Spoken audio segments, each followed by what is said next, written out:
बिस्मिल्लाहिर्रहमानिर्रहीम रब्बिश इश्रह ली सदरी व यस्सिर ली अमरी वहलुल उक़दतम मिन लिसानी यफ़क़हू क़ौली। अस्सलाम वालेकुम नाज़रीन, मैं हूं Shahzad Shaukat, chartered accountant, financial economist. अभी मैं आपके सामने 2-3 बातें अर्ज़ करूंगा जिसमें करेंसी डिवैल्यूएशन है और आजकल के फाइनेंशियल क्राइसिस हैं। मैं आपको पूरी दुनिया में जो श्रीलंका की मिसाल फेडरल शरिया कोर्ट में मैं ऑलरेडी दे चुका था कि श्रीलंका फाइनेंशियल क्राइसिस की तरफ और डिफ़ॉल्ट की तरफ क्यों जा रहा है। उसी तरह मैंने मिसाल दी थी फेडरल शरिया कोर्ट में कि तुर्की के साथ क्या हुआ कि तुर्की में एक वो वक़्त था कि एक डॉलर में 9 लीरा आया करते थे और फिर एक वक़्त ये आया कि एक डॉलर में 83,50,000 लीरा हैं आज में। हालांकि आज लीरा नई करेंसी उन्होंने शिफ्ट कर दी 1 डिवाइडेड बाई 1 मिलियन करने की वजह से। वो सिर्फ़ और सिर्फ एक रीज़न की वजह से थी कि उनके कर्ज़े लोकल करेंसी में बहुत ज़्यादा थे, फ़ॉरेन करेंसी का इम्पैक्ट बहुत ज़्यादा था। पाकिस्तान का भी यही हाल है। पाकिस्तान में 30-32 हज़ार अरब के कर्ज़े लोकल करेंसी में हैं। 32 हज़ार अरब लोकल करेंसी में कर्ज़े का मतलब ये है कि जब पाकिस्तानी गवर्नमेंट ने ये कर्ज़ा लिया था through state bank of Pakistan, अगर हम कंसिडर करें कि 100 रुपये का डॉलर है तो 300 बिलियन डॉलर थे। 300 billion dollar government of Pakistan ने कर्ज़ लिया।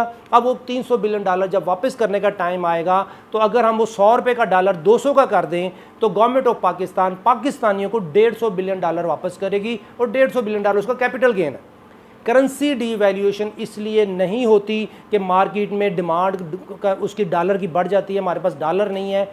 मेन रीज़न ये है कि गवर्नमेंट ऑफ पाकिस्तान ने जो कर्ज़ा लिया होता है वो वापस करने की पोजीशन नहीं होती, तो डॉलर को डीवैल्यू करके उसको मैनेज करते हैं, जिससे पूरे मुल्क के इकनॉमिक रिसोर्सेज डिस्ट्रॉय हो जाते हैं। मैं मिसाल देता हूँ कि हमारे ये मोची दरवाज़े, बुरांदर रोड, हमारे जो ट्रेडर ताजर बरादरी है, अगर वो 10 करोड़ से काम कर रहे थे तो 1 मिलियन डॉलर की रोटेशन थी।